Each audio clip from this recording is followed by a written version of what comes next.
Welcome to rugbyleague.com game day, and today, a holiday Monday in New South Wales, we've got a clash between traditional rivals Canterbury Bulldogs and Parramatta Eels at Accor Stadium.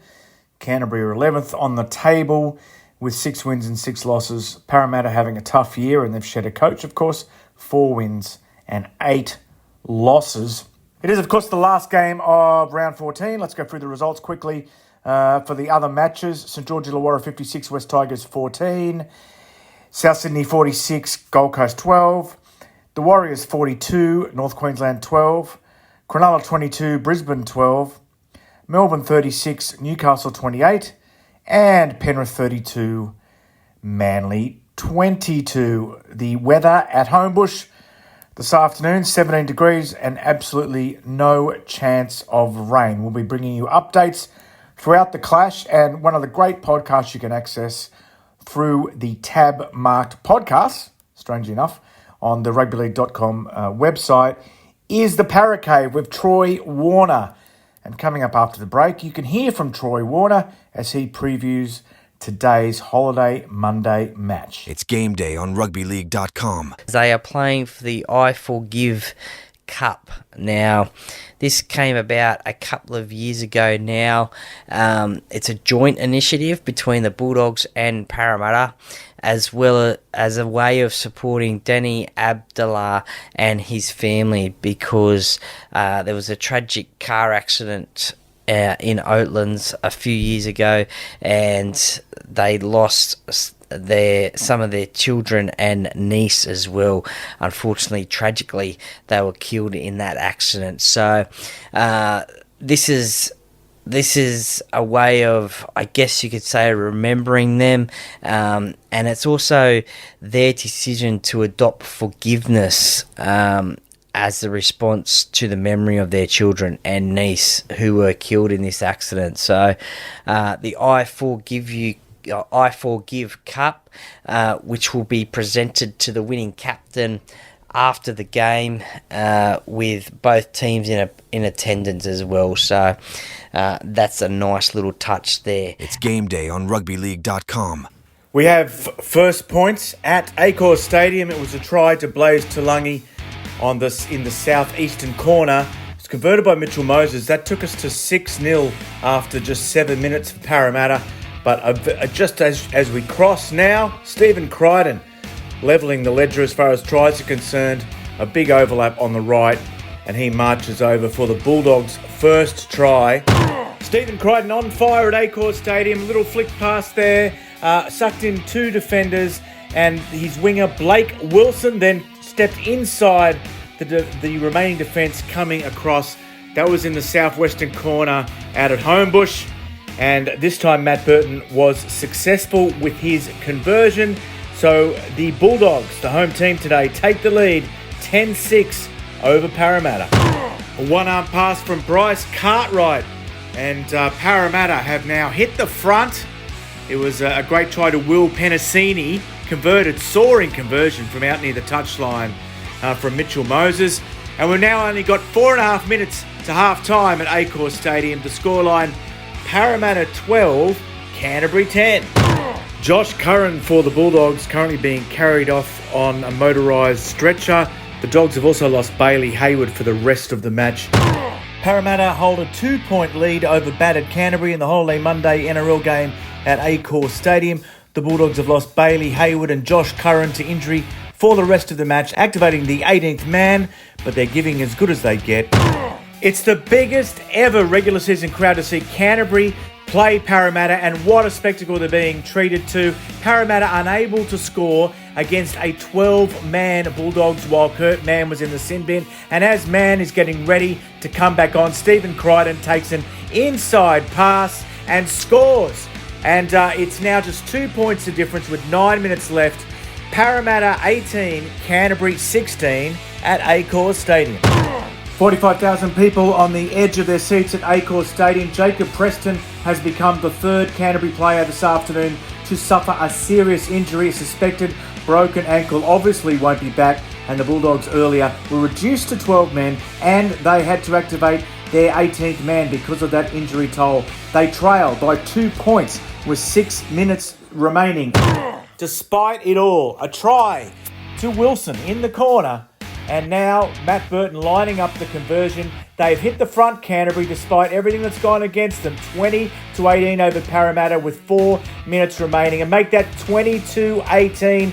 Full time at Accor Stadium. Canterbury 22, Parramatta 18. What an amazing victory and what a great spectacle. It's game day on rugbyleague.com. Troy, Warner, what's your emotions? Oh, look, Steve, I'm feeling very disappointed at the moment. It was a good start to the second half, but the Dogs, they never gave up. And I've been saying it all along through my podcast that they are the most improved team of 2024, and they showed that today. They came from behind and got the win. 3 players forced off with injury, serious injuries, and another bloke sent to the sin bin. Did you start to panic when they couldn't score while Kurt Mann was in the bin?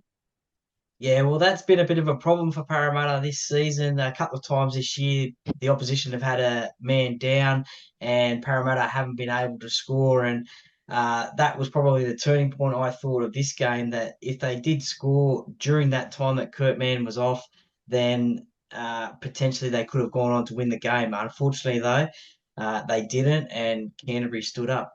No more leading questions from me, mate. Give us your own observations. Don't steal your own thunder from your own show, but what else sticks out in your mind from the match? Oh, look, I think the first half of Parramatta was Mitch Moses probably played himself into a Origin jersey. The second half, he sort of went missing, I thought, a little bit.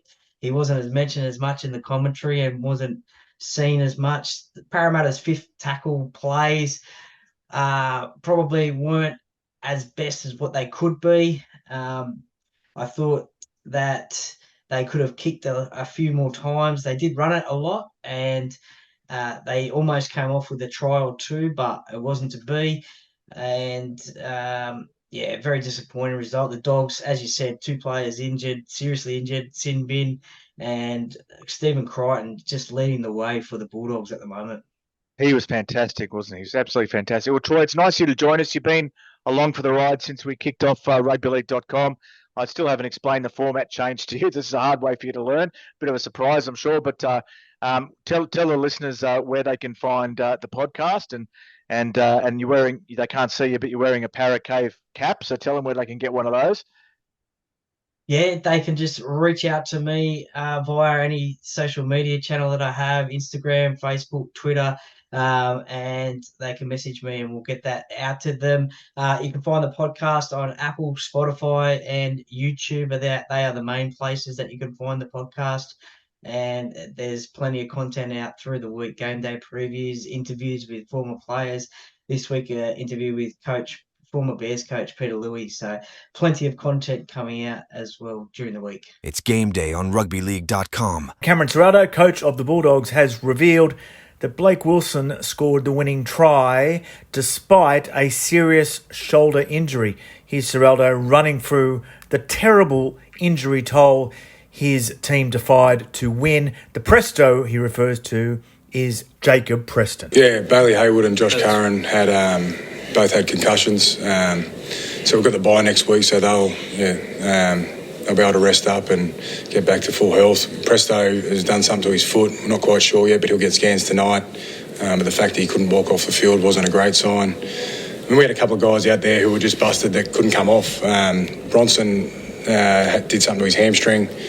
That was like the start of the second half, and we just didn't have anyone to replace him with. And Blake Wilson had an issue with his shoulder as well and just toughed it out. So it's just a credit to those guys. You know, that Blake's playing out there busted and just hanging in, and guys playing out of position. And, considering the penalty count and the possession against us, I just thought it was an incredibly tough performance. It's game day on rugbyleague.com. And Eels captain Clint Gutherson has explained what he was talking to the referee about after the siren sounded on the defeat. Oh, just that last try. Dill just got taken out there, and I was just asking why it wasn't a penalty. That was all, and he was just trying to explain it, but it shouldn't have come down to that, as Baz said, and explained. We had our chance there in the second half to probably put the game away, and we didn't. It's game day on rugbyleague.com. And when the Bulldogs returned to the sheds, they had a very, very special man waiting for them to congratulate them on a gutsy win where they defied the fact that they lost 3 players to injury and had another sent to the sin bin. We just had Terry Lamb in there who just addressed the boys and said that's the gutsiest one he's seen in a long time. So to have someone of that stature think of the game like that, was really pleasing. That's Coach Cameron Ciraldo talking at the post-match media conference. No, I just want to see us keep sticking to our processes, and we've practiced for that, we've trained for that, we train different people in different positions, and we didn't expect as many as that, but it was just good to see all the work we've been doing to under adversity is paying off. And we put ourselves in a decent position after 14 rounds. It's game day on rugbyleague.com. Eels caretaker coach Trent Barrett says his side let themselves down when they had a one-man advantage during the second half while Kurt Mann was in the sin bin. Look, and we should have been creating the chances for ourselves, on the back of what I've just said. You get an opportunity there to put them away, and we didn't. And that's where we let ourselves down today because, in terms of effort and, commitment to each other, they were really good, but you got to nail those at those big moments as well.